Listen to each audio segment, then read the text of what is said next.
the whole premise of actually creating a piece that you can use from a flat sheet of metal that seems so boring and inert, but it's so malleable when you heat it up, and you can really hammer it around, or with silver, even when it's cold, you can really move the metal around, and that's hands-on. It's a bit like alchemy, because it looks so boring, and then as soon as you actually start hammering it, it starts to come to life. And as soon as I found metal, I knew that I'd found the material for me. My name is Bryony Knox. I'm a silversmith based in Edinburgh.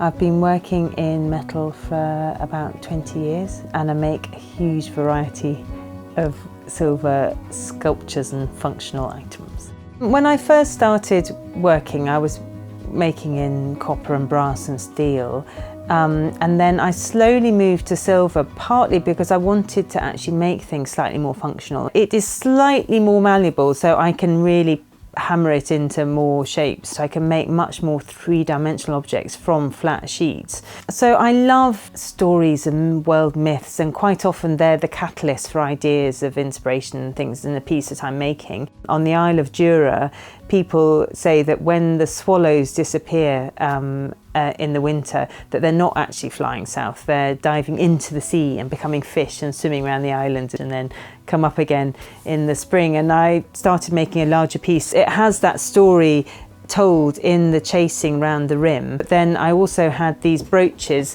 which this one is of a swallow. I can never resist a moving element, says my swallow. So they actually attach to the central part of this, and they can spin round and dive in and out of the sea, but you can take them off and wear them as giant brooches as well. I love that dual function, that sort of little bit of magic that people don't really expect when they first see a piece, and then they just sort of have a big grin. That's what I like. The advice I'd give a tourist visiting Scotland is talk to local people. The more you talk to people, the more you find out about different little nooks and crannies in life, and just go with it and follow what people are saying. Even just ask questions and say, I'm interested in this.